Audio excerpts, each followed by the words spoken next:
And now we're recording. All right. Wow. Look at this new place. Look at all this stuff. This is going to be great. I'm excited. This is going to be fun. Let's have a good time. Let's see what we can do. Let's get some answers to some questions and see what's going on, shall we? I think it's time for the intro, don't you? All right. Just remember what I've taught you.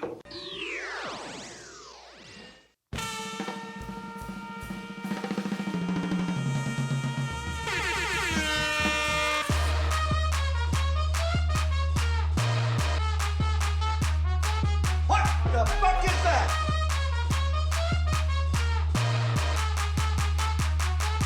Hey yo!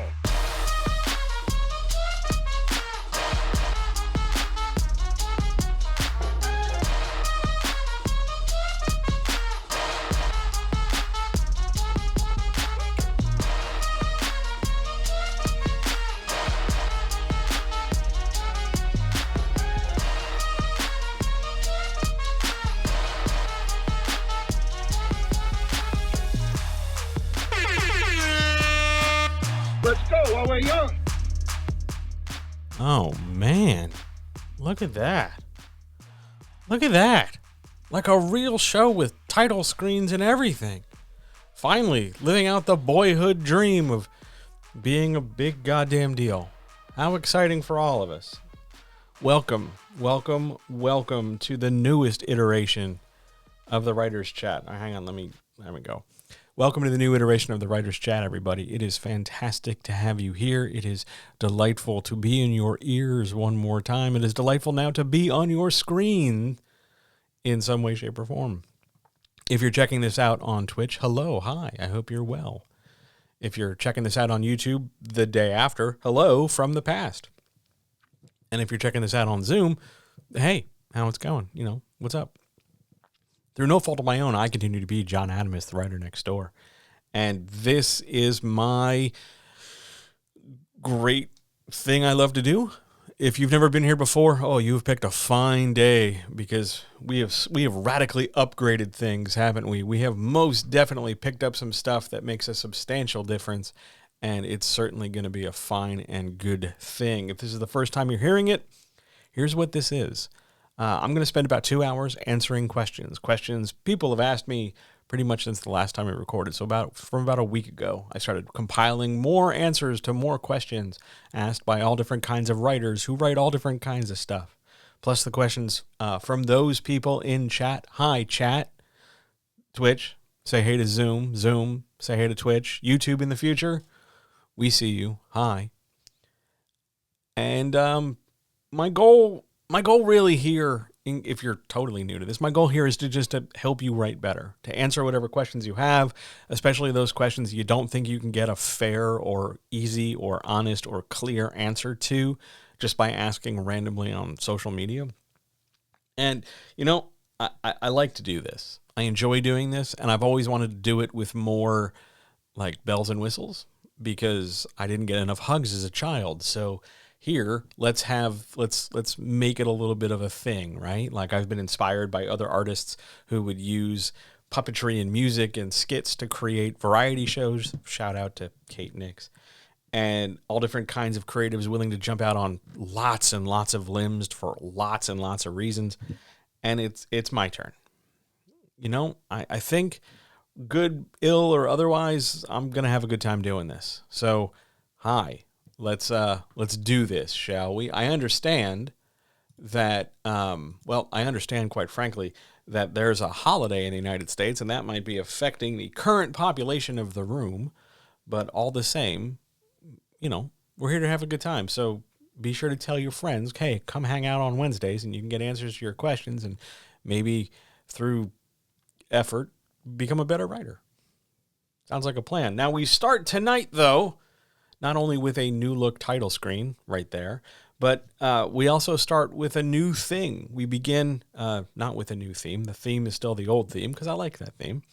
But we have a new thing. You ready? Ready for a scene transition? This is going to get good.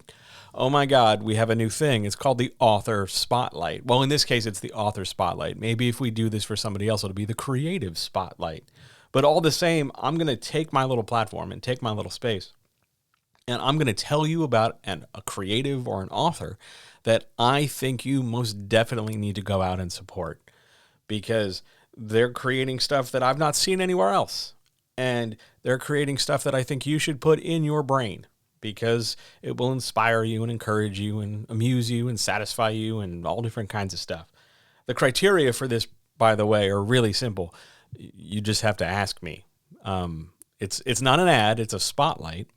And there's no hurdle to jump. You just got to say, hey, you want to can I be in the spotlight? Yeah, you can. Because tonight, kicking this thing off, doing it right, doing it for the first time, we have an amazing series, a thing I want you to read on a website that, frankly, I don't think enough people put eyes on. Now, I have to give you a link, and I know how exciting it is to hear a link being read to you, but hey, I didn't make the website, so this link's going to have some slashes in it. I know. Everybody should get a link shortener. I know. But here we are all the same. So I'm going to give you two links. One, I'm going to give you the link to the series and tell you a little bit about it. And then I'm going to go give you the Ko-fi link to go directly support this creator. Because, frankly, that's the point, right? Like, we all make stuff. We don't want to feel like we make stuff and shout it at the wall or scream into the night and no one hears us and no one notices. So let's lift each other up. Let's do something for our fellow comrades, right? For our brothers and sisters out there making all different kinds of stuff. Let's put a spotlight to them. And tonight we start off, ready for the links? We start off with Snowdrops. Now, if you don't know what Snowdrops is, I'm going to tell you a few words, and hopefully that's enough to make you give a shit. Because frankly, it's like this. Imagine really crazy people who have flamethrowers. The world is a cruel and dangerous place, and people struggle to get by. If some or all parts of that feel pretty familiar, feel pretty much like you can get down with it and sympathize with it, then allow me to tell you to go check out, ready for this, tapas.io, tapas.io/series/snowdrops, snowdrops, tapas.io/series/snowdrops, and immediately start reading the first two chapters. Episodes? Chapters? Sections? Just click on it. You'll see it. It'll load right up. The words are very good. The story is excellent. I think you should put it in your brain immediately. And if you like it, if it, fires you up, if it makes you feel good and excited and thrilled and all the good things we do when we talk about art, I need you to go support this artist, because this artist is by far absolutely worth supporting. And if you know her, then you know that they are tireless in their support of others. So now it's time to pay it back. Now it's time to do the thing we always say we're going to do when it's our turn. We're going to make sure this person gets the credit they deserve for all the hard work they put in and for being the best kind of person that they can possibly be. So here's their link for direct support. Ko-fi, Ko-fi, Ko-fi, or is it coffee? I think it's coffee as in a cup of coffee. So Ko-fi, ko-fi.com/mineral, MINERRALE. That's one N, two R's, mineral, MINERRALE. Go make their life better by telling them you liked your stuff. Tell them, hey, I hope you're doing okay. Give them $1 or $2. Make the world a better, brighter place. And that is our first ever author spotlight. And they get air horns. Oh man, we're turning this into a real thing. And I promise you it'll get better over time. All right, so having completed our first author spotlight, I think with no other, do I have any other ad promos or things or doohickeys or bells and whistles? No, it doesn't appear so. Linus, that's Linus. He's the producing cat. He's amazing. I don't think I got anything else, so I think it's time we just get started. Oh, man. Look at that gorgeous intro. Man, it's a pleasure to make this stuff. Here we go. It's time for question number 1. Question number 1. What's the easiest way to change a theme? Now, the context for this, because you need the context for this. Hang on. I forgot to do the intro. Hang on. Back up, everybody. In my absolute panic, I forgot to do the intro. So if you'll indulge me, let's go do the intro. Ladies and gentlemen, guys, gals, non-binary pals, friends, writers, makers, doers, dancers, escorts, sex workers, camera enthusiasts, filmmakers, podcast listeners, TV show watchers, anybody who's ever had to struggle with a rough toenail while they lay in bed at night, anybody who's ever had to share pillows with a pet, people who really understand the value of good dip for vegetables, anybody who's ever had to make their own melon balls, enthusiasts of not necessarily standard things, anybody in the armpit gang, anybody in the butt gang, what's up, guys? And most importantly, the comrades. This is the Writer's Chat for November the 24th. And having done that intro, and man, the nerves, first night nerves, it's a thing. It's a real thing. You think I would have rehearsed this slightly more, but no, instead I chose to rehearse the answers to questions because, that's where I chose to put my effort. Wasn't that nice? So here we go. Back to question number 1. What's the easiest way to change a theme? Well, you need some context for this so that it makes sense. It's like this. So a theme we know is one of those foundational elements for a story. And when we're crafting a story, whatever it might be, we often think about what the theme is and how it ties to an arc, whether that's character or plot arc or both. But over time, as you're writing your story, even if you had it sketched out, even if you have an outline, even if you have some idea in mind, you might find out that either the way you're writing the story doesn't fit the theme, or the opposite being true, the theme you thought you were writing isn't really the theme you meant once the writing got started. So how do you change it? I mean, is it as simple as just sort of rejiggering a paragraph or two or changing a line of dialogue? Maybe, depending on where you've started. If you're early enough in the drafting process, it can be simple to just sort of help put scenes and help put beats and help put story structure into a slightly different angle or element. But by and large, I hate to tell you this, the best way to change a theme, the easiest way to change a theme is to, rewrite. Just blank page, start over. Because a theme is so foundational, because a theme is so critical to things, you really want to make sure that what you've got first and foremost is this sort of really clear path for your reader to understand that through this plot and through this character arc, there's this theme underneath. And if you don't know what a theme is, just because, you're unsure, a theme is some kind of lesson or idea that your story is a model of or an example of that the reader can then take and install in their own life. So if they were asked, hey, what's a good example of a story that teaches someone how to stand up to a bully or overcome adversity or persevere, your story would come to mind. That's a theme. And if you found that somewhere along the writing path you have deviated from one theme and you're verging into another and you didn't mean to, I hate to tell you this because it's so foundational, you're either going to have to do a massive rewrite and leave a lot of loose ends while you juggle all the pieces and get things back on track. But frankly, the easiest thing to do is grab a blank page and take another shot. I can strongly recommend to you that when you figure out your theme, which you should be doing in the organizational stage as opposed to the I already wrote a draft, I better figure out what my theme is. It's one of those things you do before, not after. Once you figure it out, make sure your character arc and your plot in some ways, maybe not the same ways, but in some ways each help develop the theme or make it clear or make it functional. Theme's real important. And when you mess it up, when you take a big whiff on it, because it's so foundational, start over.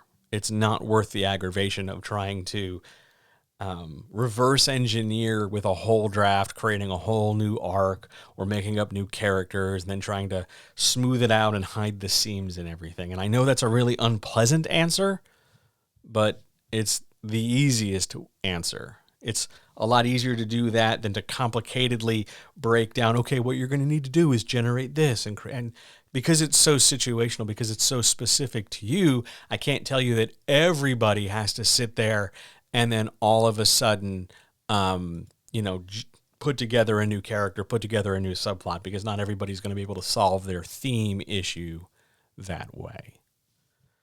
All right. Good first question. Shall we move on, though, to question 2? I think we should. If for some reason you're watching this or listening to this and the audio sounds weird or there's like a hiccup or something, let me know, because I can probably fix it now. I have way more power now that we've switched from one setup to another. So if things sound good, let me know. If things sound less than good, let me know. Else I will just, hello, thank you for being here. It's nice to see you. Hi. Otherwise, I'm just going to assume everything's cool. All right. Delightful. All right. Question number 2, by the way, just also so we're clear, eventually the Twitch chat will make its way onto the screen. I just haven't figured out how to do that yet. So, it's coming. Bear with me. None of this is ever going to be a final project. This is always an evolutionary step forward, brothers and sisters, because it's me. And I'd rather put together something that gets better over time than put all my eggs in one basket and then mess something up. On we go, though, to question 2, a real banger of a question, one of my favorites of the evening. Am I allowed to have favorites? Is that like a thing? I hate to tell you this. Sometimes I do have favorites. But here we go. Help me make a budget. Question number 2, how much should I ballpark for editing and a cover? And some people are going to be very upset about this question and even more upset about this answer because... Okay, let's be real clear about this. You are going to spend some money on editing and a cover. If you can make your own cover, great. The vast majority of people, however, should not make their own covers. You're good people. I love you. You're fantastic. You look amazing today. Did you do something new with your hair? You look killer. Awesome. But all the same, please don't try and make your own cover. That's what cover people are for. They're really good. But as you will discover, especially as you plunge deeper and deeper into the world and waters of self-publishing, this is the business side of things. You're going to have to hire people to produce other stuff that you yourself not necessarily can't do, but frankly shouldn't do. Put it off to somebody. Give it to a professional. Trust their expertise. Trust their ability. And as a result, you will pay for better quality work. Let's talk editing, because that's my field. It's how I pay the majority of my bills. At least this month, it's how I pay the majority of my bills. Coaching is also the other way I pay my bills, but I had more editing stuff than coaching stuff this month. Perhaps that will also come up in a different question. Suffice to say, here's the math, quick and easy, for editing and a budget. Open up your finished manuscript or whatever amount of manuscript you've written. I'm assuming for this question, it's finished or damn near finished, right? Take your total word count, whatever it might be, and I need you to multiply it. We're going to do some math, so if you got to pull the calculator app up on your phone, as I always have to do, feel free. But you're going to take your total word count, whatever it might be. Let's say for the sake of our example, it's 92,500 words. Just I picked a number. 92,500. We're going to take that number and we are going to multiply it by 0.04 or 4 cents on the dollar. And that's going to give you a number. That is the amount of money you should roughly budget for editing. And I know. That's a big number. That's 3,700. That's a big number. I know. And it's going to come back later because, there's another great question about editing. But again, this is just a budget. This is a ballpark number.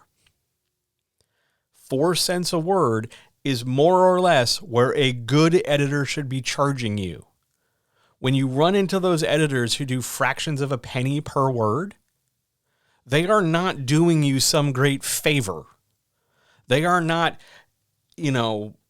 saving you any issue or trouble. What they're basically saying is the value of my work, whatever that amount of work might be, whatever kind of editing it is, the value of my work is less than a penny per word.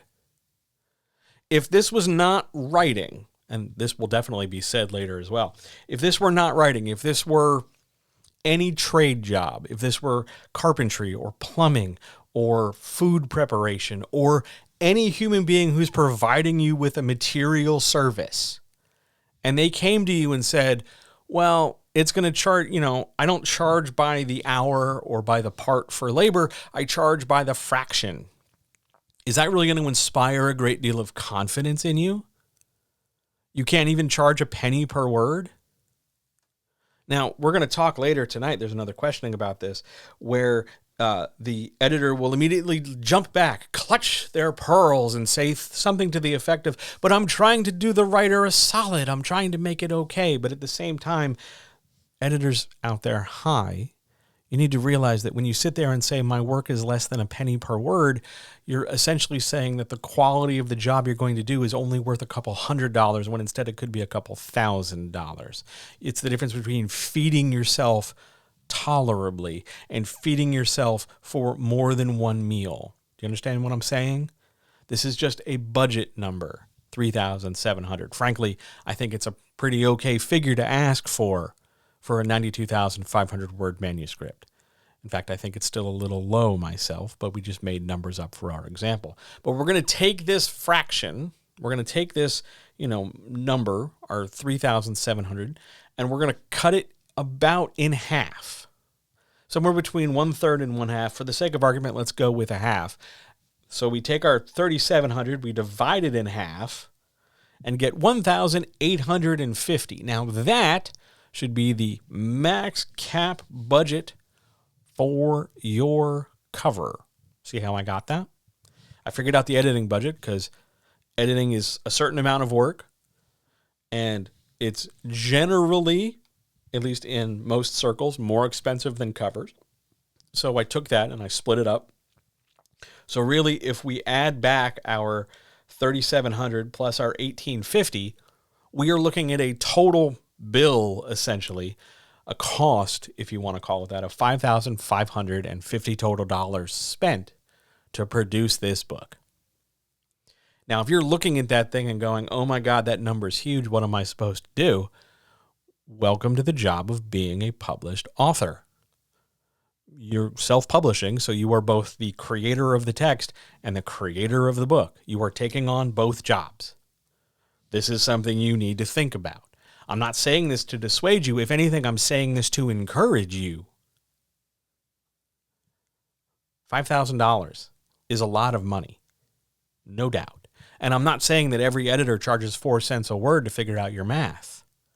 But I'm saying if you need a budget, here are some ballpark figures. You get a cover that's less than that and you're happy with it, awesome. You get an editor who's less than that and you're happy with it, and the work is good, fantastic. But plan for the high side so that, one, you get some relief when the number isn't that high, and so that you have enough set aside so that you can attend to other issues. Like if you're going to decide to do, for whatever reason, a physical product. I don't know why on the earth you would do a physical product release right now with shipping delays and paper shortage and cardboard shortage. But for whatever reason, let's assume you don't know what the hell's going on the planet and you decide you want to make physical books. The overage, that extra money that didn't go into the exact cost, is going to go a long way in cushioning some of the expense in physically shipping books from one side of the planet to the other. Plan for the high side. Take the extra time. Save your money. Rather than saving your money by cutting corners, which we'll talk about later, save it in just like a, an actual saving sense, plan for the high side. You will pay for what you get for. So if you're going to go to and run to somebody who's like, hey, here's fractions of a penny per word, you're going to get what you pay for. I don't care how nice they are on social media. I don't care if they have a really cool Instagram. You get what you pay for. But we'll talk about that later. So how do you make a budget? Figure out the cost of editing, cut it in half. There's your cover cost. Combine the two. That's your total price. Great budgeting discussion. Thanks for being here. I should point out that I didn't learn how to do that until, about 6 years ago. Because covers used to be this great piece of sorcery to me. I had no idea until I had to do art direction for multiple products for different publishers all at the same time, and I had to coordinate and juggle things. And I just thought artists were like magic people who just wizarded up some art and, grossly undercharged or were exploited, which is true. But in getting to know the business better, rolling up my sleeves and really asking questions, it became very clear to me that, hey, writers who are self-publishing need to lean on the high side of a budget rather than the low side. But we'll definitely talk about that in a future question. It's coming soon. On we go, though, to question 3. Question 3. Sort of a technical question, maybe one of the most technical questions I've had in a long time. John, what are the advantages to not killing a mentor character to move the story towards the climax? Okay. There's a lot here. There's a lot to unpack. First of all, just because you have a mentor character does not mean you have to kill them. There is a definite advantage to killing them, but you also have to understand what the advantage in killing them is and why you kill the character. You're not necessarily mourning the loss of the knowledge that character has, so much as you are mourning the loss of that character as a being within the story. Let me put that a different way. If your mentor figure is going to teach you, I don't know, let's say calculus, just guess, whatever, and you kill your mentor off, you're not mourning the loss of the ability to learn calculus because you can go find other mentors to teach you calculus. What you are mourning, what's going to motivate that character, what's going to encourage them to do stuff, is the specific person-shaped hole left by the absence of that mentor. Now, the challenge there is that you have to make the mentor feel like a person so that they can leave a person-shaped hole. They can't just be a means to an end. I'm going to teach you this, and then I'm going to die, and it won't matter in the end. You've got to make them a person first. They just happen to be doing this job, performing this set of skills or tasks to teach the main character something. But that assumes they have to die. And generally, the reason why you bump your mentor off is because the major hurdle for your protagonist is that they wouldn't inherently take action without something catalyzing it. They don't have a lot of get up and go. They are not self-motivated. They have agency, the ability to make decisions, but they would not choose to respond reactively and go fight because somebody got killed. So you've got to inspire that by bumping the guy off. That's why you kill your mentor. The flip side, not killing the mentor, does not, and I'll say that again, does not just reverse, flip around all those advantages. If you don't kill your mentor, you've got your character. They're still alive. They can continue to be a mentor. That's hugely helpful so that you don't have to keep making a new mentor every time. And, you don't always have to send different people into different situations. You just have the same guy come back. That's pretty great. That's really super helpful. Likewise, if you frame your mentor as something beyond just the dispenser of wisdom, let's say you make them a secondary character who's maybe a comic relief, or there's somebody who develops some kind of relationship with, because maybe it's a friends to lover situation or an enemies to lover situation, and you need that sort of love-hate bounce off to generate your sexual tension. Not killing them allows you to really develop more of that tension. So the primary benefits in not killing your mentor off is that you still have that character active within your story construction. Yay. The other major point you're keeping, I wanted to say earning, but that's not really accurate. Keeping. The one thing you're doing by keeping your character around is you're creating rather than eliminating potential plot hooks. Because if the character's still around, we can plug them into different plot formulations. We can involve them in the story more. We don't want them to show up in the third act and do all the fighting for us. We don't want to just bring them in with the magic solution they could have told us 200 pages ago. But we still have them as a possible avenue or opportunity for story. Mentors do not always have to die. And side note, if you're usually in the habit of killing off your mentor, you are not always making the knowledge they provide somehow exclusive or better. I picked calculus in my example because you can find loads of resources for calculus. Other professors, teachers, books, YouTube videos, whatever. But if we take calculus and say it's something more story specific, like the devastating four winds elbow attack. I'm making up kung fu things. Or the force or something. Or some kind of nebulous, rare, supernatural thing.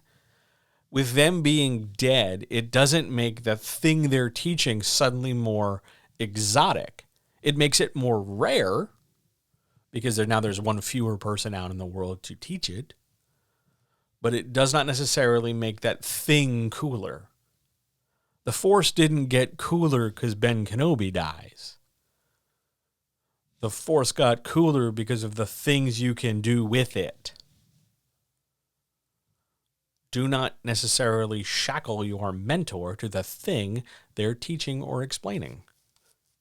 It's going to make a huge difference. But the big advantage is that you're liberating your story from conventional structure. You're giving yourself more options and opportunities for story. And that's a big damn deal. Make sense? Good? Yeah? Cool. And as we do every couple questions, we stop and check in with the people in chat.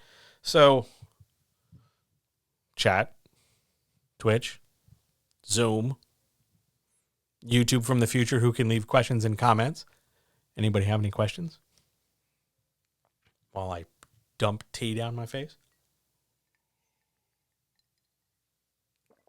Did I eat today? I did. I actually had a really large breakfast burrito. And then my afternoon got kind of busy, but I did make time for lunch. I had a very nice bowl of soup. And about, an hour or so ago, I had a very nice little sort of roasted veggie sandwich.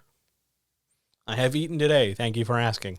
I'm on my third cup of tea, but it's my 11th glass of liquid. So I'm like hyperhydrated. I got my COVID booster. So I'm hydrating as to stave off the like mega sore arm and headache and stuff. So far, I'm feeling pretty good. A little tired, but it's also been a long day. But yes, I ate today. Thank you for asking. Good job inquiring after the health and well-being of another human. Cool. Other questions? The cats are doing fine, by the way. They had salmon for dinner.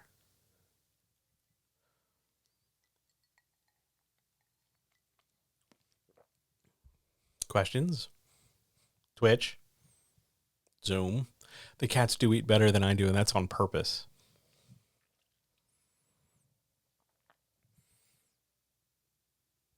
We're all good? All right. On we go. Marching on then to question 4.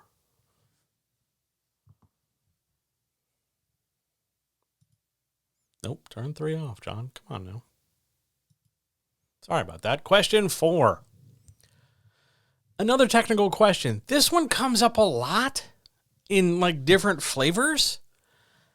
What are the possible downsides to splitting the climax up across multiple different scenes?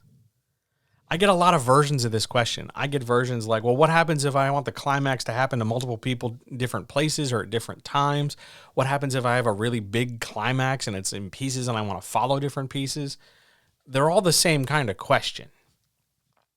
And to be really clear about it, you want to try not to bust up the climax and then spread it out like in huge chunks. For example, instead of having your climax, I'm going to make up, let's say, scene or chapter numbers. Instead of having your climax for all your characters be chapters 22, 23, and 24, you're talking about having a little bit of climax in 11, a little bit of climax in 15 and 16, a little bit of climax in 20, and a little bit of climax in 22. Here's the big problem with that. By spacing out pieces of the climax, you are suggesting, one, that the climax as a whole can be broken up, and it's not that big a deal, and it doesn't mess up the story too much. Two, that by spacing it out, whatever tension you build in those moments, you are able to drop down. Like, so if you start your climax in 11 and we don't get another piece of the climax till 20, you're saying you've got 9 chapters where you can afford to not spike tension high again, or bring up drama, or create risk, or develop danger. You don't want to space the climax out as though it's going to like spike reader interest, because you can just have action beats for that. You can just have other kinds of scenes do that. It doesn't always have to be and only have to be the climax of the story that makes people feel something more dynamically or more intensely. The climax is just going to be that point of the story development where there isn't anything higher. It's the most fill in the blank, the most dangerous, the most risky, the most rewarding, the most explodey, the most X, Y, and Z, E. You don't want to go any higher than the climax. And if you can have a scene that's more fill in the blank than the climax, then that thing you thought was the climax isn't the climax. By splitting it up into multiple scenes and then spacing those scenes out so that they're not just cuts back and forth within the same 2 chapters or whatever, really spreading it out across the story is going to make your story feel really disjointed, really irregularly paced, and no matter what, it's going to feel really hard to follow. This is not the same as saying, well, all my climax is chapters 20 to 23, and then every couple paragraphs I cut to a different sort of set of characters doing different stuff. That's not what I'm talking about, because you've got your chapter, you've got your climax organized in a specific set, in a little box. Chapters 20 to 24, or whatever numbers your chapters are. Numbers don't really matter. I'm just trying to illustrate the point. But within that box, where all the climax of the story is happening in all these different places at the same time in the story, that's where it is okay to jump back and forth. Because when you do jump back and forth like that, you're jumping from part of the climax to other part of the climax. It's not like we're jumping to part of the climax and then we're jumping out to the dialogue scene where nothing's happening, and then we're going to a driving scene, and then we're moving this and changing this, and then we're time jumping for some reason, and then we go back to the climax. We're organizing and packaging our climax all together all at once. And then we do something with it. Don't try and be extra clever when you don't need to be. Don't think like, oh, well, this is going to make my story stand out. It is, but not in a good way. Not in a, oh, have you checked this one out? This one's real nice. It's a, imagine the face I'm making with a face, because it's going to feel weird to read. It's going to be hard to follow. And if you're thinking in your head as you hear this, well, what about this TV show? I guarantee you're picturing cuts in visual media and swearing up and down that they're chapter breaks, as opposed to just somebody hitting enter twice on the page or using a dinkus or in some other way breaking within a chapter. You've got the right idea, but perhaps you're framing it the wrong way. This all said, are there constructions where it's totally okay to split up climaxes in very different parts? Yes. Is that the norm? No.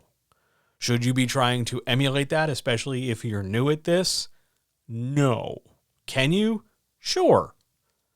Find me a good example and I'll happily take it apart and talk about it. But it's really hard to do. And by and large, for the most part, it's pretty unnecessary to do. You can have different climaxes happen to different people, but you want them all to more or less happen to those characters at roughly the same point in the story. As we said, package it into the same set of chapters. It's going to help the thing be more readable. And if you listen to Monday night's stream, you learned about the value of readability. This is one of those big things that helps you build tempo and gain readability. Great question. On we go. Question 5. Can a horror novel change modes of horror over the course of the story? If you don't know what a mode of horror is, it's essentially the type of horror you're telling. Like, can a story go from monster of the week to slasher to psychological horror to dystopia to creepy revenge horror? Yes. Is it usually a good idea to do that? No. But it is possible to do. You just need to make sure that when you change from one mode of horror to the other, that you're doing it with an in-world, narratively established reason. The reason why you're going from monster of the week to psychological horror is because the monster turned out to be, somebody's, long since thought dead sibling who has risen from the grave to, take care of the problem of 30 years ago. As opposed to just, they're just a big, scary, evil, weird monster with a large, sharp weapon. I know what you did 30 years ago is exactly where I'm aiming.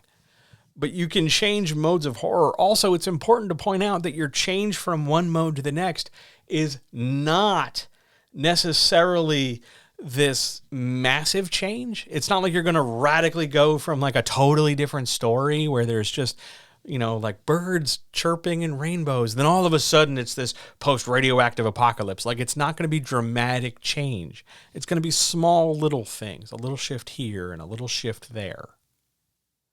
That's really subtle. And horror authors, because I know who asked this question, it's important that you practice your subtlety. Please. Please. Not all horror is designed to be this big, shocking, blaring thing.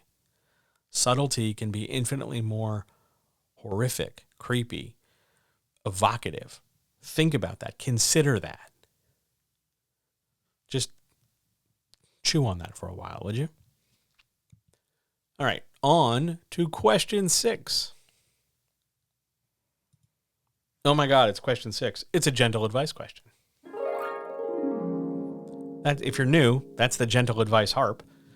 Gentle advice, where I answer a question in a really, not terrible voice, where I try not to swear and blow up and jack my heart rate up and hooray.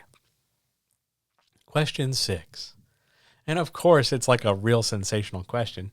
Why don't you think people pay for editing? Oh, okay. This is the other half of that question we had earlier about covers and stuff.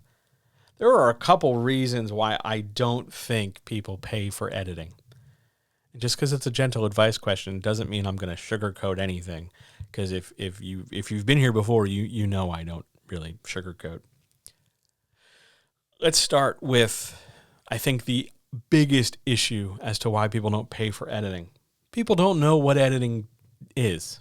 They don't know how to tell good editing from crap shit editing. They don't know the different types of editing. They don't know what to look for.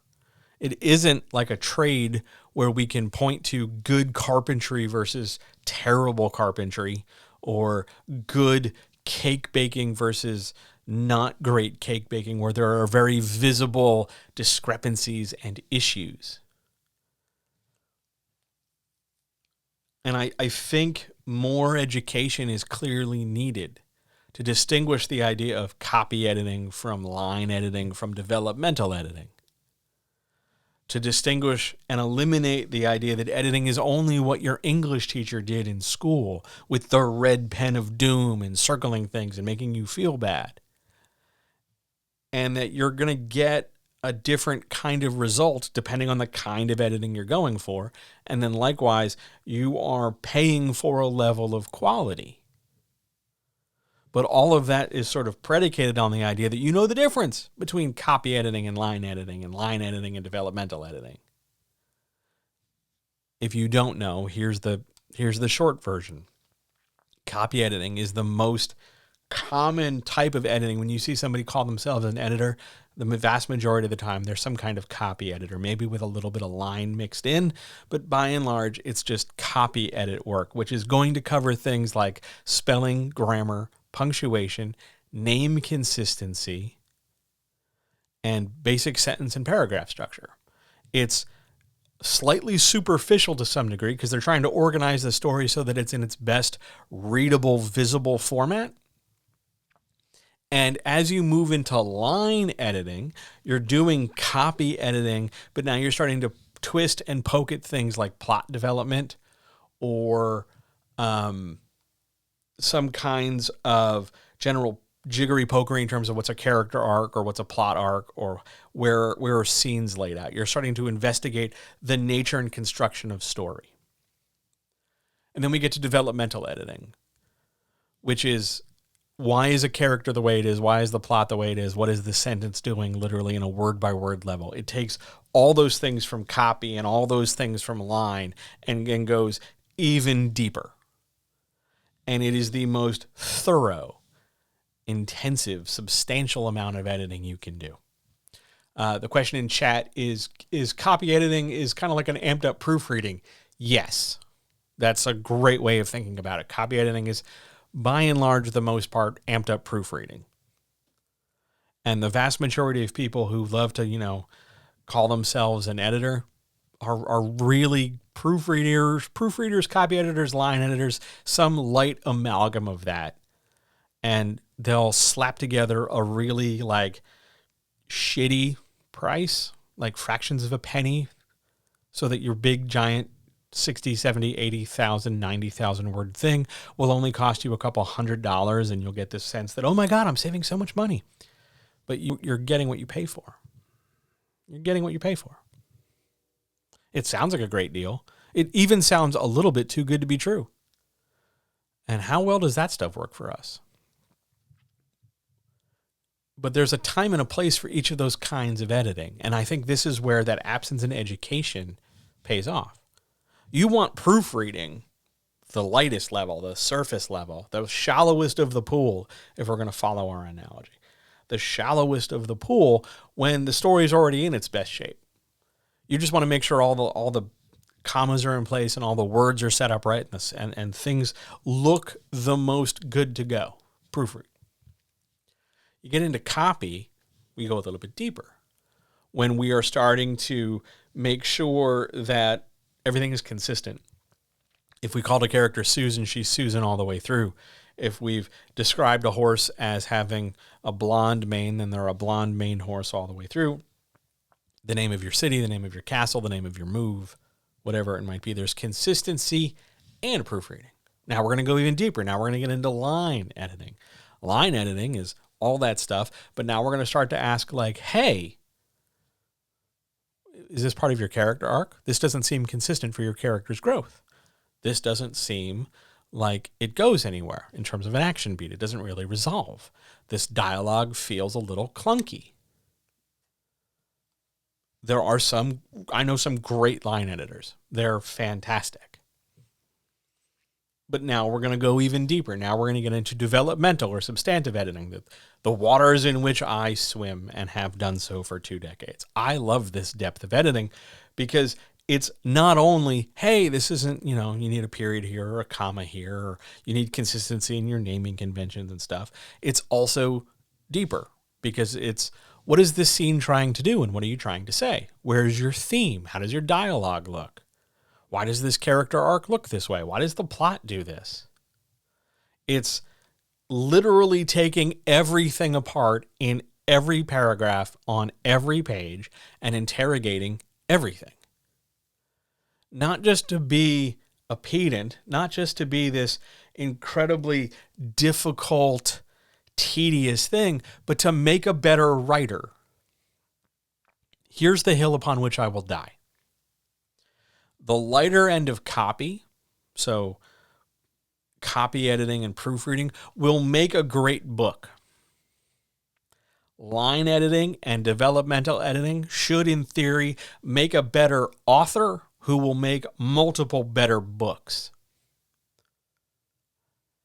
That, I think, is a big reason why people won't pay for editing, because they just don't know that deeper stuff's out there or that deeper stuff is available.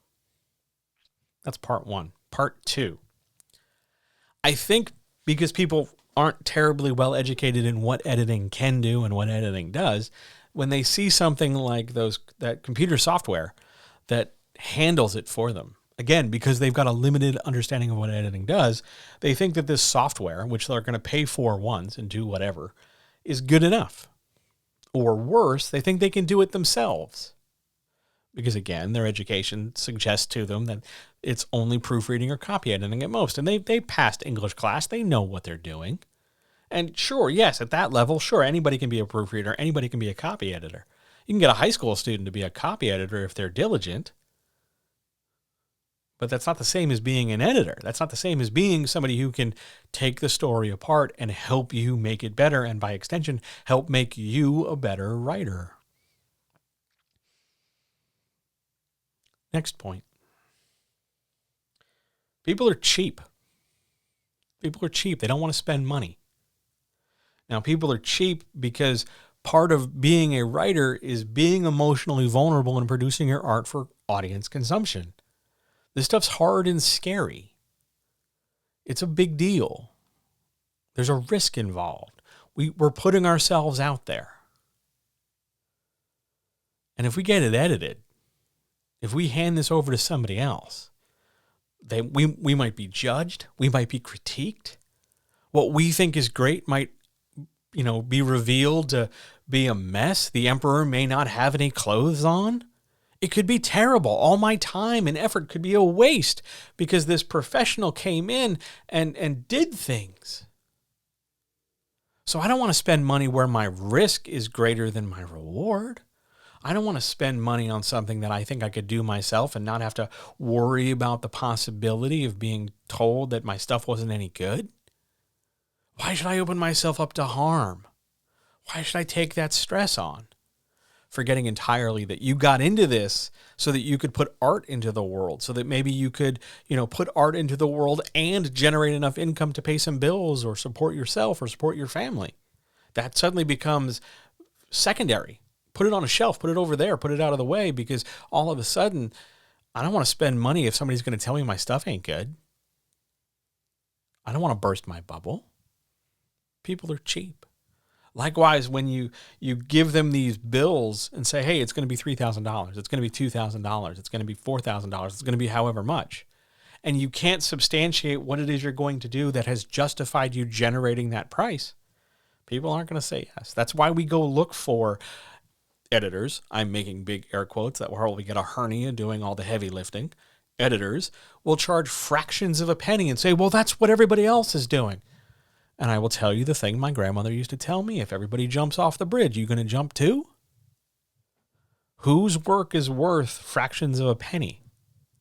In what other field would you tolerate someone charging less than a penny per some percent of their effort?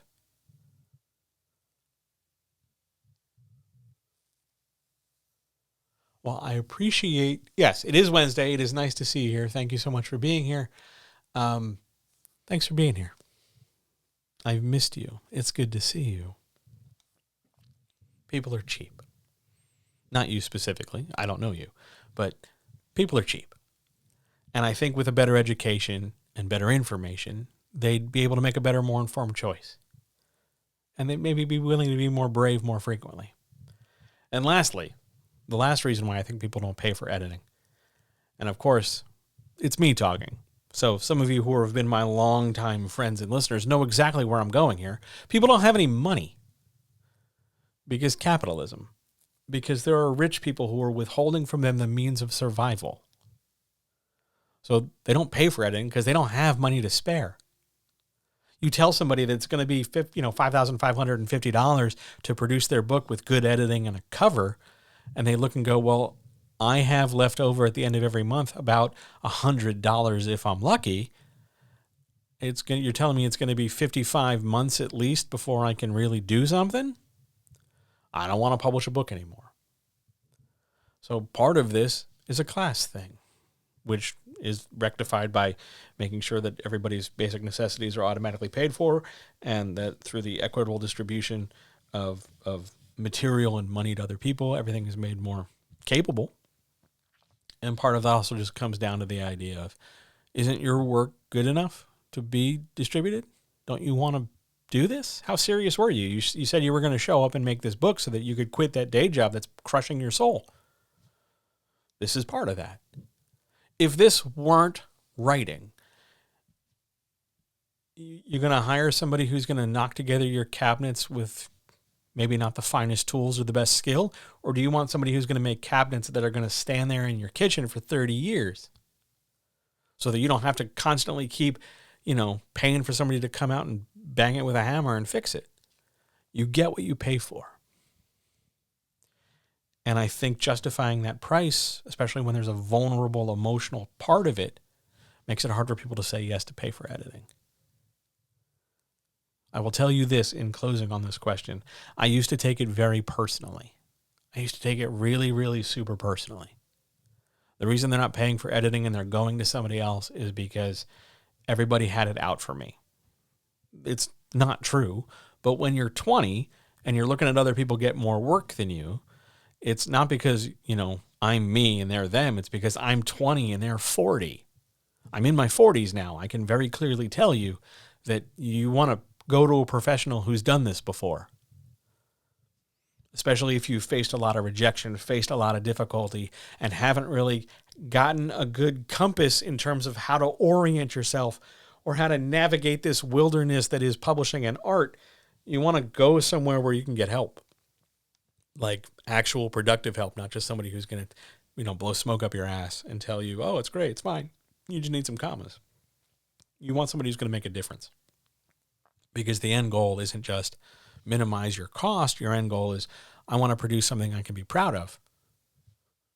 I think that's a very important but under discussed. Yeah, let's call it that. Under discussed part of this issue. Great question. Love it so much. All right. Shall we go on to question 7? I actually have to scroll this thing. I'm super hyped. Question 7.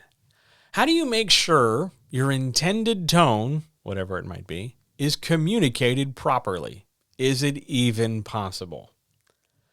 So this originally wasn't the question.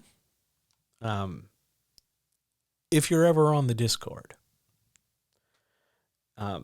feel free at any time to just ask all the questions you want. And the really good ones I'm going to use immediately. So, hey, Sam, I'm answering your question now. How do you make sure your intended tone is communicated properly? You can only do 50% of this. I don't mean 50% of the question. I mean 50% of the communication.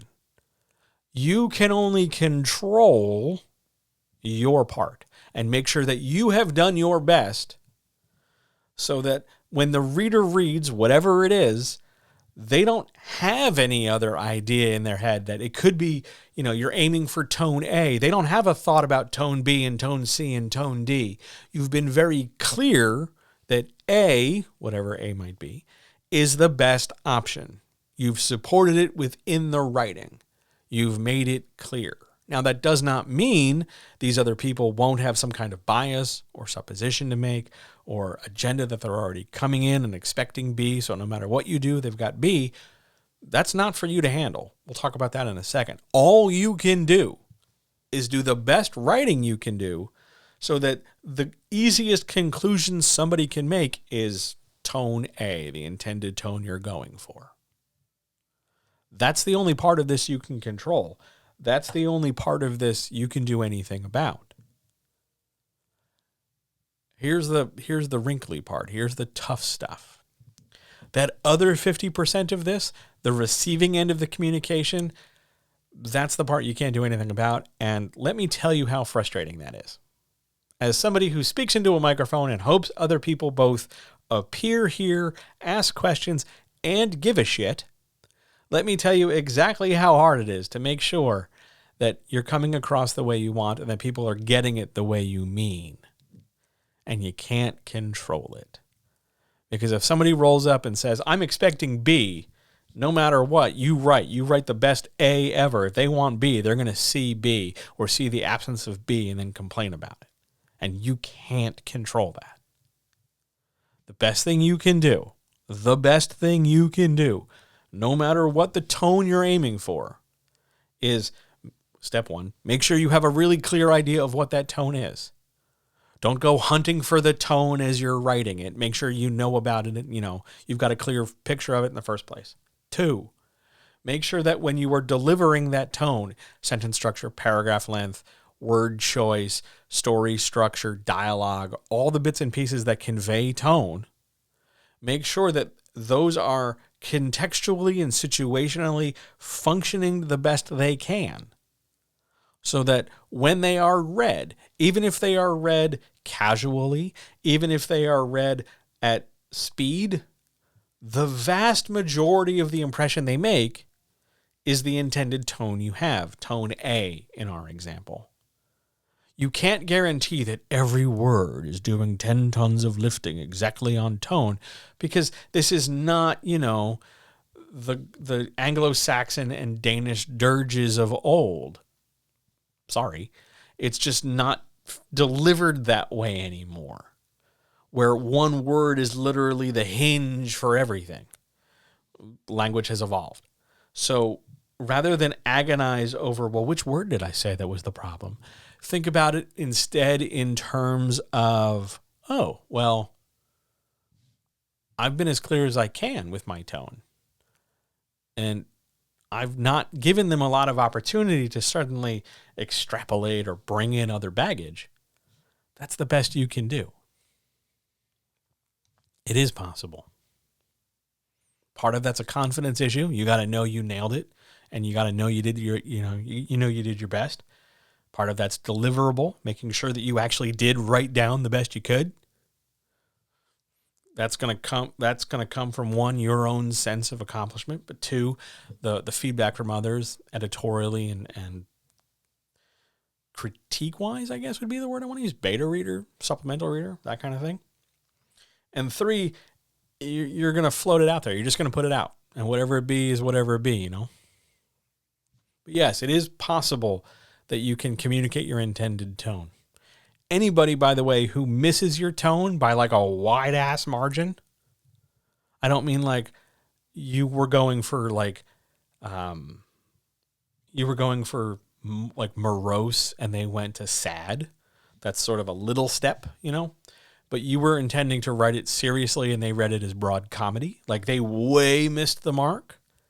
That's generally less about what you wrote and more about their assumptions going in, of which you have no control.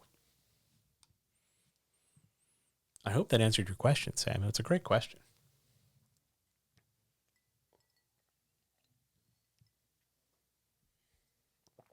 All right. On we march to question 8. Question 8. Ooh. How big should an manuscript, an MS, how big should an MS be before you decide it needs an appendix? I'm going to answer this question in 2 parts. 1, the self-publishing crowd, and 2, the traditional publishing crowd. We're going to start with self-publishing. Be really, really, really, really, really, really, really, really, really, really sure that an appendix would really make a difference. So what the hell's an appendix other than a vestigial organ that can be removed? Guess what? An appendix is often a vestigial part of a manuscript that can be removed, but an appendix, by and large, is a compilation of data you believe the reader would need or benefit from for the sake of reference. So that could be stuff like a list of names, a list of descriptions, a character breakdown, character name and who the hell they are or where they're from or whatever, a list of kingdoms, a list of facts and world building. It does not. Hang on.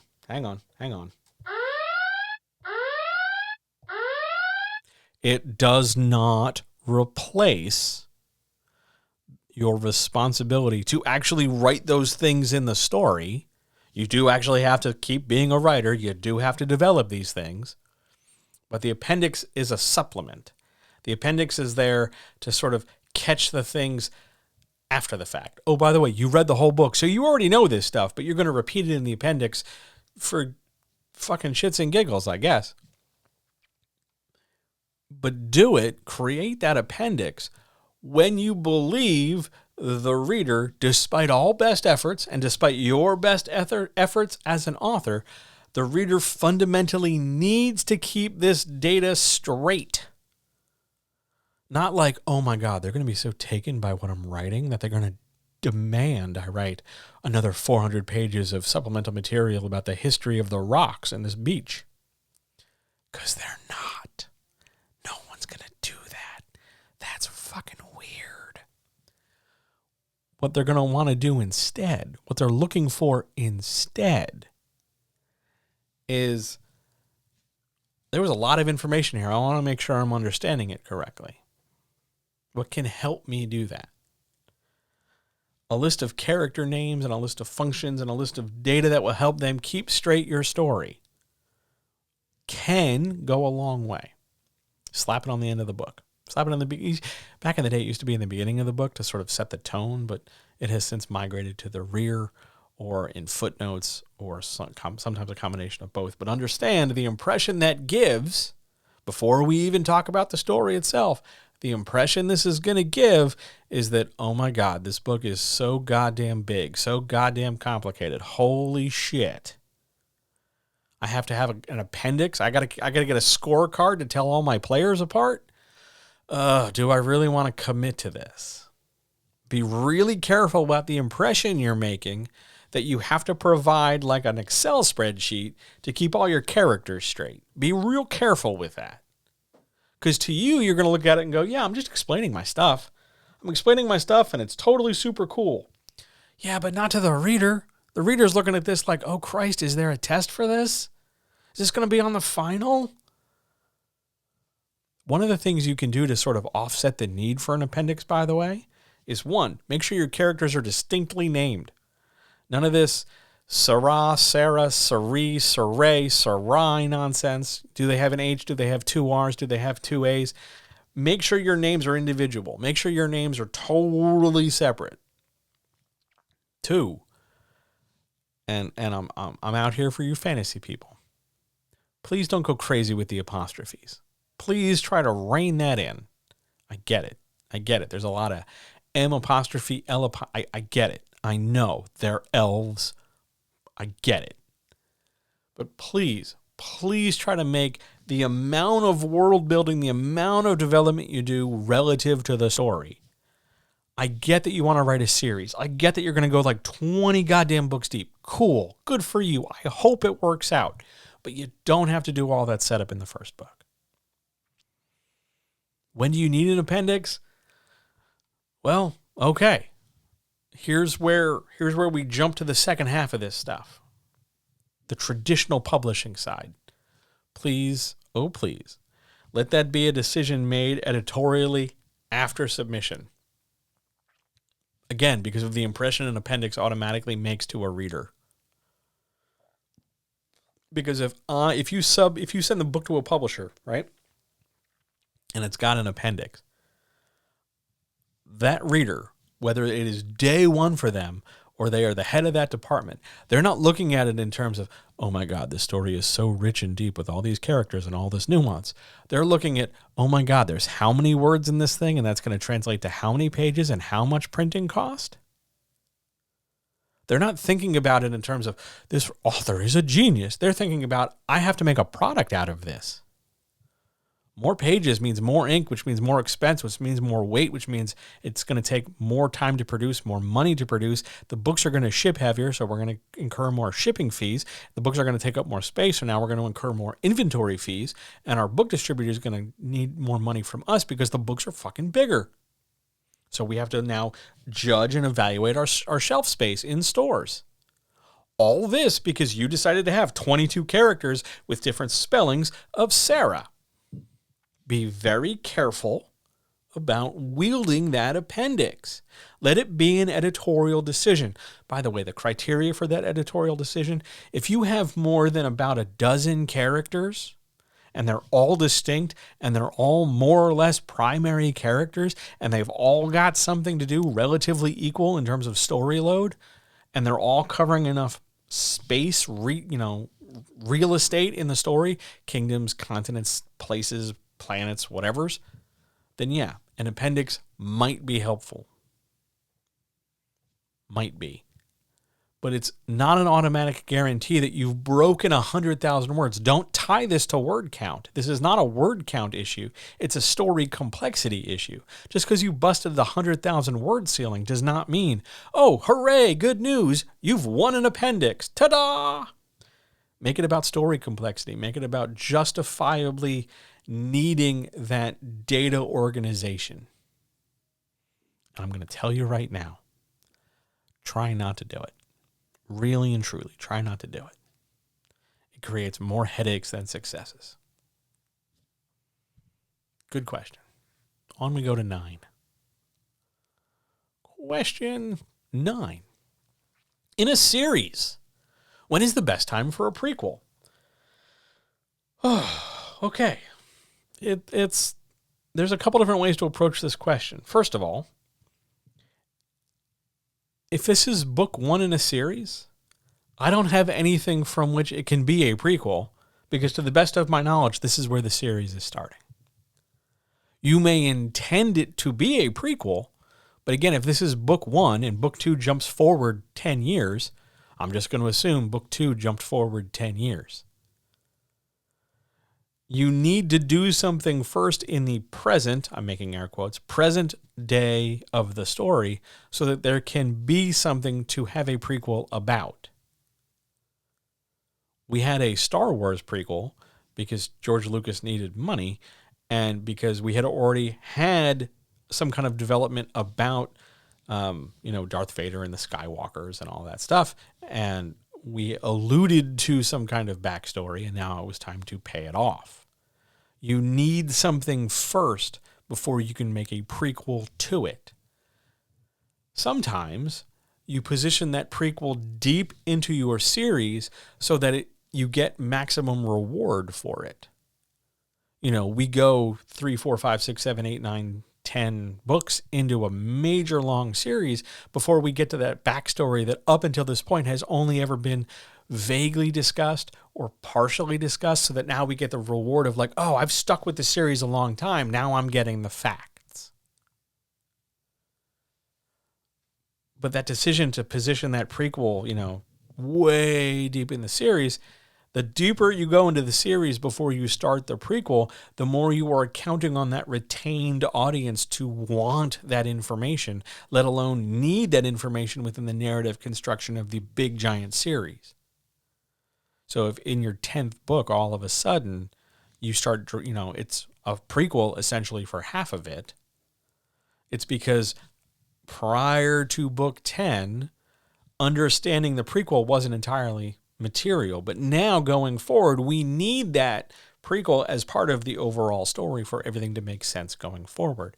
So the best time for a prequel, when filling in some kind of gap, filling in some kind of blank about a character, usually more so than a plot, helps. We need it. The story's not going to make sense going forward without going backwards and filling in the gaps.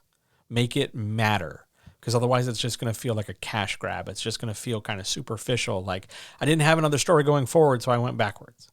Make it matter, and it's going to resonate better with a reader. Great question. Love that question. On we go, though,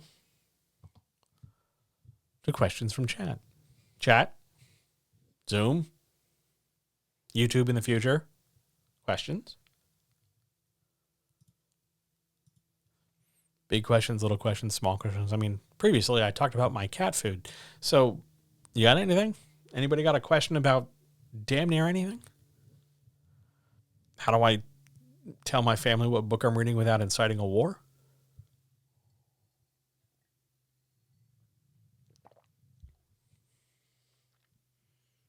Somebody asked me this morning, how do I tell somebody, how do I tell my family at holiday dinner tomorrow that I'm a writer without them patronizing me? And I'm not entirely sure you can do it without the patronization, but you can certainly do it in such a way that you don't talk so much about the hopefulness and eagerness and vagueness of things.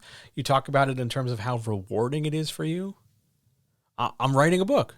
Oh, that's really nice that you're writing a book. Yeah, I find writing to be remarkably rewarding and satisfying because given XYZ things that are going on, I like the ability to unplug from that stuff. Is there anything you do that helps you unplug from stuff? And all of a sudden you've conversationally jujitsu'd somebody into a different direction. If a writer, there's a question in chat, if a writer starts with a prequel, does it count as a prequel or is it just a first book? If I don't know any better, it's a first book. You could, I mean, there's no rule that says you can't call it a prequel and then just make book 2 more special because it's post-prequel. I guess. I mean, you could. There's no rule that says you can't call something a prequel, but prequels generally are thought of in terms of a thing that came before it first. We had Star Wars so that we could have a prequel trilogy next. If we had just started with the prequel trilogy, we wouldn't call it the prequel trilogy. We just call it the trilogy. And then we'd have the sequel trilogy and probably the tertiary trilogy. Sequel trilogy. We'd find different naming organizations. But yeah, it's more, if I don't know any better, it's just a first book. I'm sure in like 2 hours when I'm just sitting here doing nothing, all of a sudden I'm going to sit up and go, oh my God, here's the exception to the rule. But I can't think of anything right now. So yeah, without any other context, it's just a first book. Yeah, good question. Really good question. Other questions? I'm pointing at Zoom and I'm pointing at the Twitch chat like it's suddenly going to like recognize that I'm pointing at the monitor. It's weird. I don't know.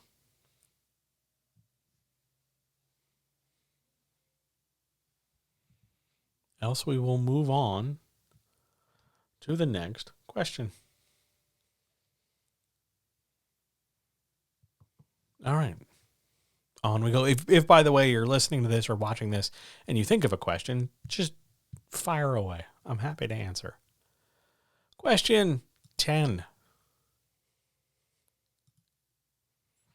Question 10. Could Shakespeare get published today? This question makes the rounds every once in a while. Usually because somebody, usually a comedian, usually a dude, starts complaining that you can't make jokes anymore, or some author complains when their grotesquely insensitive book doesn't get the accolades they believe it should, or when they want to, make fun of people who are more sensitive or possess compassion, or they just want to plain old make fun of people who are different than them. And so they trot this out of like, well, Shakespeare couldn't get published. I hate to tell you this. Shakespeare could totally get published. Yeah, you'd have to change the language, obviously. You'd have to kind of modernize the idioms. But the overall stories he's telling, romances, tragedies, comedies, power, people in power being challenged, people in, meager circumstances, rising up, falling in love, all those things, those are story structures. They'll absolutely be published. He would probably do better as a self-published author given the breadth of material he produces. And I think traditional publishing would kind of get on his case for a lot of sameness. After a while, he sort of, it seems like he's going back to the well over and over. But I think it's self-publishing where he can really push and challenge and call things out. Yeah, Shakespeare could totally get published today with minimal amounts of modification to the story. Yeah, you'd have to modernize the language, but you could tell Macbeth now. I mean, The Lion King is Macbeth, is Hamlet. You can totally publish Shakespeare today. No problem at all. I like this question, not because it lets me flex on Shakespeare knowledge, but because it fundamentally reveals a misunderstanding of what Shakespeare represents. He's not just the famous person that every, English class in the U.S. dives into so that, there's something to talk about for a few weeks. Shakespeare fundamentally represents the urge and need to create art. He tells stories that become accessible for other people. That's the whole reason people make the books they make. Whether it's trashy romance that you can read and dispense with, or it's erotica because you're looking for arousal, or whether it's biography, or whether it's science fiction or fantasy, and you're looking to immerse somebody in some creative imagination you have. You're just trying to reach people and move people through story. And by the way, you're trying to do so in a way that allows you to feed yourself or buy shoes or something. That's all Shakespeare was after. Now, whether you buy into any number of the theories that Shakespeare was 1, 2, 5, or 10 people, that is not for me to debate. I can go either way on these things depending on when you catch me. But all the same, Shakespeare conceptually, the works of Shakespeare could totally get published today. He might not like query letters so much, but by and large, you could publish Shakespeare today. Good question. Question 11. When should I start thinking about geographic reach as an author? So now we get to bring in a new term for some people. Geographic reach. What the hell is that? Geographic reach is the idea as to how far an author can extend their marketing reach, their publishable reach, their ability to, spill out and affect others. So if you are, say, somebody in New York City who hasn't really ever left the New York area, your geographic reach probably extends somewhat to New York City, Long Island, a little bit of New York State, some portion of New Jersey, and maybe a little bit in the edge of Pennsylvania and somewhat of Connecticut, the tri-state area. If you're in South Jersey, you're going to extend into Philadelphia and Delaware. If you're, in somewhere like Indianapolis, you'll extend through the majority of Indiana, maybe up to Chicago. And again, as reach grows, it's going to grow relative not only to marketing ability, but also general popularity. A best-selling author who is visible and has product in multiple places grows their geographic reach. Because I can get this person's book or that person's book in loads of places, the better known they are. I mean, yeah, I can always go to a bookstore and say, hey, order this book for me, and all of a sudden they'll have geographic representation if I go to the bookstore in a very small town versus if I go to the mall or something. Are malls still a thing? But I think you know the point I'm trying to make. When do you start thinking about that, though? This is one of those questions that comes up in the hashtag writing community when everybody's trying to distract, because it's an important question, but it's one of those things where it's like step 50 and we're on step 2. You should be working on writing your book and figuring out your characters and figuring out your arcs and figuring out your themes and the loose sketching of your marketing as a whole, more so than, well, how do I expand my geographic reach? Because geographic reach works best when you have a finished product in mind. You know the entirety of the story. You know you can chop it up and use it in pieces, in fragments, to represent different things for different groups. And then tailor marketing specific to those groups using those pieces of story.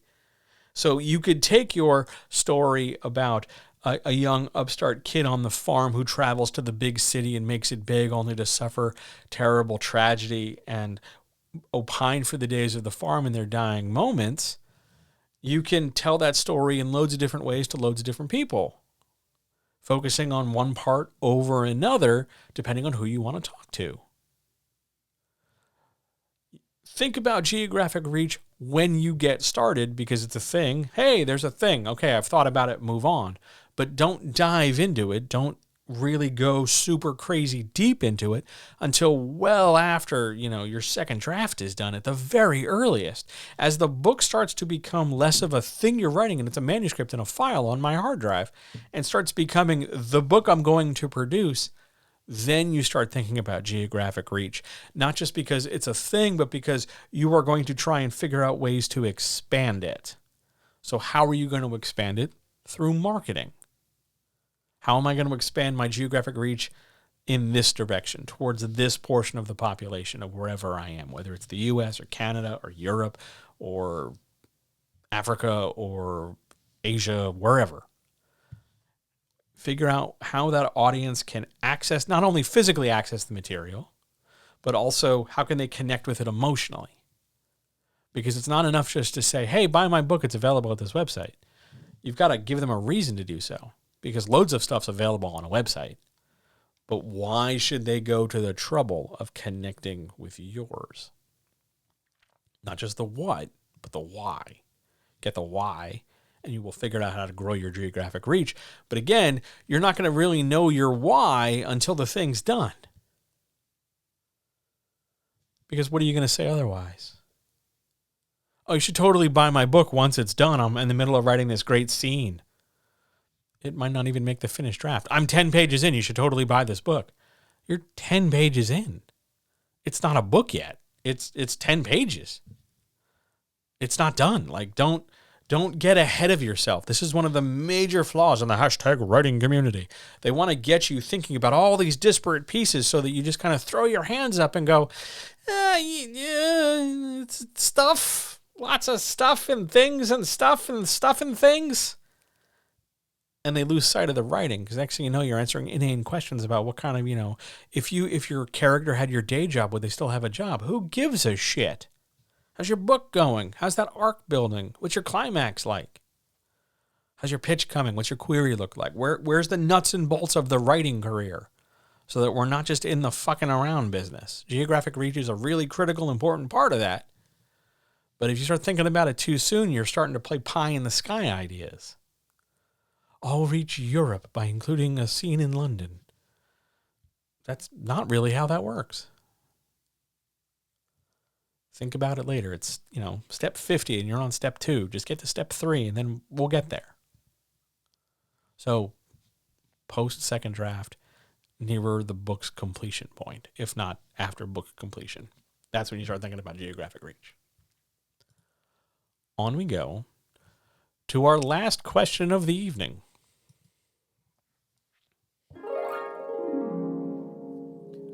Gentle advice. Question 12. What am I supposed to do while things are out on submission? Okay. I really tried to spend a lot of time this afternoon figuring out a long-winded answer for this, because I thought that might be clearer or more helpful. And I spent a lot of time figuring out, I could answer it like this. I could answer it like that. I could say this. I could say that. But it comes down to this very plain, simple fact. You can do whatever you want. You can do what you want. You can do nothing. You can go play a video game. You can wash the dishes. You can change the sheets on your bed. You can start another book. You can constantly press F5 and refresh your browser. You can do whatever you want. You're the boss of you.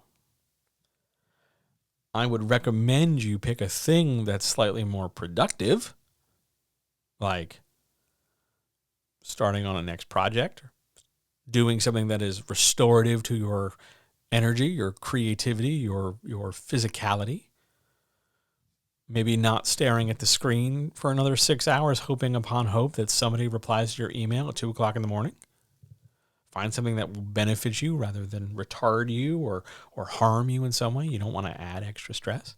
But you are free to do whatever while things are on submission. And remember, given the pandemic and everything and how shipping delays and creative meetings have all been affected and things are now starting to attempt to come back to a hashtag normal, things have changed. Submission windows have shortened.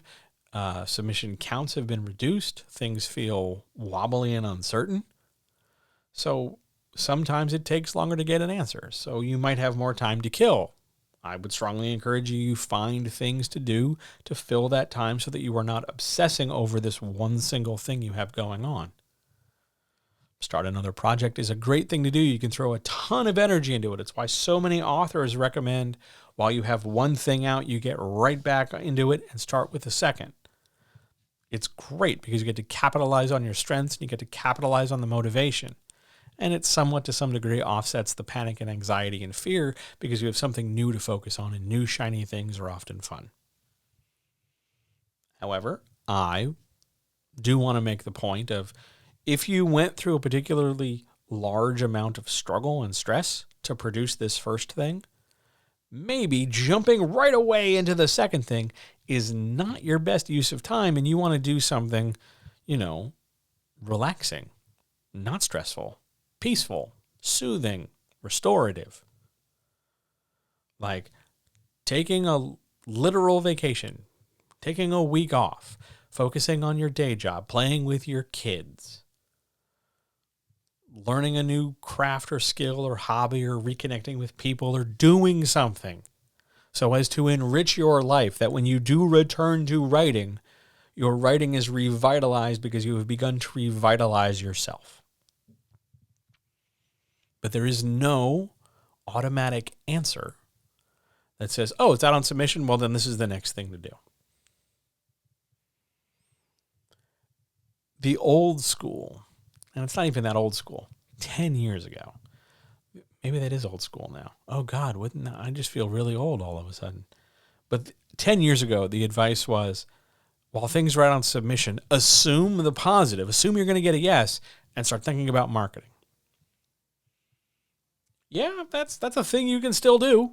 It's still possible. It's not the best thing you could do. I mean, it's okay. But at the same time, if you get a ton of rejections and you spend all this time in marketing, planning for the yes, and you never get it, it can be very discouraging. I would recommend, in my opinion, a hybridized strategy.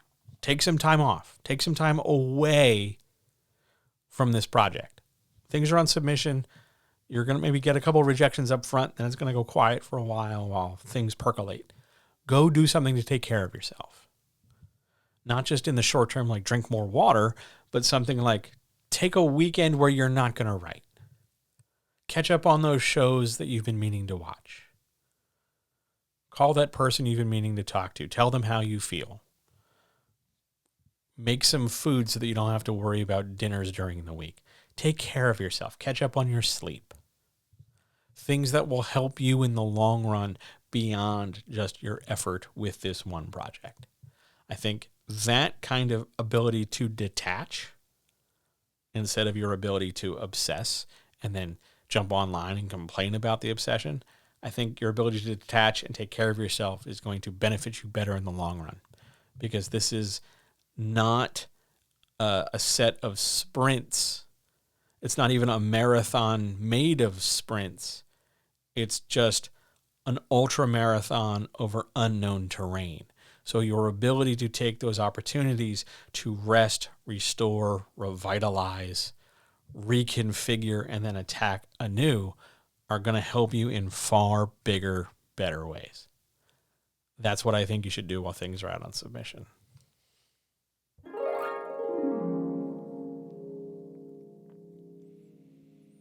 Before we jump to the outro, let's check back in with people. Questions?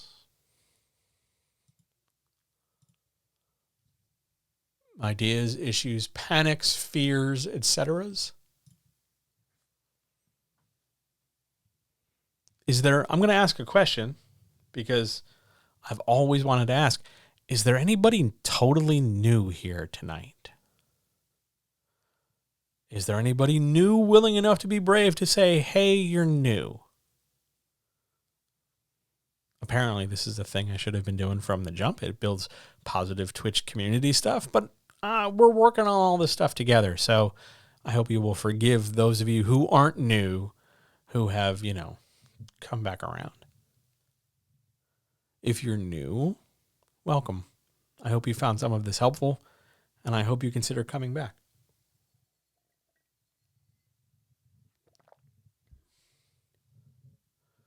I am glad, I should say, because I know there was doubt on Monday. I am glad I did this stream tonight.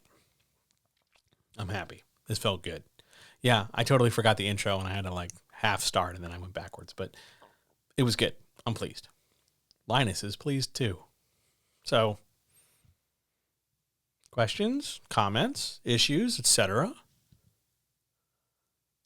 I should point out that things are far more stable internet-wise. I'm getting fewer issues about, hey, your internet's shitty. So, hooray, it's working. Good stuff. I'll see. Let me go over here and scroll Zoom real quick. Nope. All right. I think we're out of here early. I think it's time for the outro. Linus, what do you think? Sure, that too. Here we go. To the outro.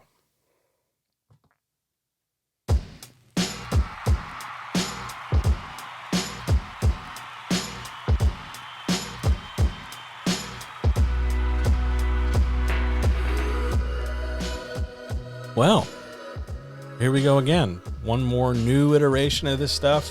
One more go through. There were buttons. Thanks for letting me press them. Thank you so much for your questions. Thanks for asking about editing. Thanks for asking about prequels. Thanks for letting me talk about budgeting and pricing and knowing what you did 30 years ago is a monster. And thanks for being here. As always, as I tell you guys every week, you guys have yet again saved my life. I wouldn't really know what to do without you. Thank you.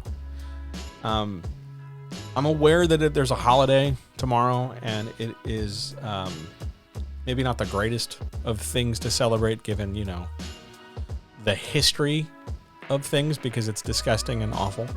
And perhaps it will be uncomfortable for you with family and everything. And I will say this, I genuinely wish you well.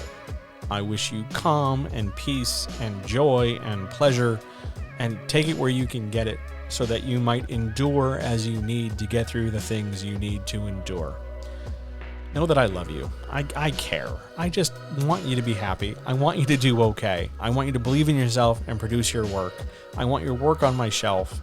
I want you to keep writing. Please don't give up. Please don't feel discouraged. I know it's hard and scary, but the best thing you can do, as always, is ask for help and ask questions and come to more chats and other good stuff like that. Thanks for being here. All power to all people. Please take care of yourselves. Tell people you love them. Don't give up. You are worth so much, and you barely have scratched the surface. And I will talk to you guys wait. The next time I'm here, because there's a thing I'm doing. The next time I'm here is Monday night, November the 29th. That's the last Monday. It's the last Monday in November. We're going to do something special. We're going to do probably what an editor actually does. We'll expand on some of the material we talked about when we covered the types of editing, and I actually want to try and show you how it's done. Maybe. I got to play with that this weekend. We'll cross that bridge on Monday. Until then, the next time we have this chat will be December 1st at 7 p.m. Eastern for the next chat. Thanks so much for being here. Take care of yourselves. If you are traveling, please travel safely. If you have traveled, I'm glad you made it there safely. Do your best to love yourself and somebody else, and I will see you very, very soon. See ya!